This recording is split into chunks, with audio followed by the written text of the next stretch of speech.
யாழ்ப்பாணம் கண்டி பிரதான வீதியின் மருதங்கடவள வனமல் உயன பகுதியில் அனுராதபுரத்திலிருந்து மருதங்கடவள நோக்கி பயணித்த ஸ்கூட்டர் வகை மோட்டார் சைக்கிள் ஒன்று வீதியை விட்டு விலகி மின்சார தூணோடு மோதி பயங்கர விபத்துக்குள்ளாகியுள்ளது. நேற்று தினம் பிற்பகல் 3 மணியளவில் குறித்த விபத்து இடம்பெற்றுள்ளது. மருதங்கடவளையில் உள்ள தனியார் கட்டுமான நிறுவனம் ஒன்றில் பணிபுரியும் 25 வயதுடைய இளைஞர் ஒருவர் குறித்த விபத்தில் படுகாயமடைந்துள்ளார். அனுராதபுரம் சாலியபுர பகுதியில் உள்ள தனது வீட்டிலிருந்து பணிபுரியும் இடத்திற்கு மோட்டார் சைக்கிளில் சென்று கொண்டிருந்த போதே இந்த விபத்து இடம்பெற்றுள்ளது. இதனைத் தொடர்ந்து பிரதேசவாசிகள் இணைந்து 1990 என்ற அவசர நோயாளர் காவுவண்டி சேவைக்கு அறிவித்ததை தொடர்ந்து காயமடைந்த இளைஞர் மருதங்கடவள வைத்தியசாலையில் அனுமதிக்கப்பட்டுள்ளார்.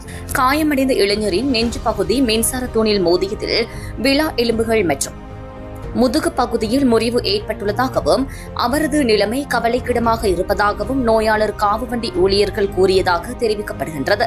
சம்பவம் தொடர்பாக மருதங்கடவள போலீஸ் போக்குவரத்து பிரிவினர் மேலதிக விசாரணைகளை மேற்கொண்டு வருகின்றனர்.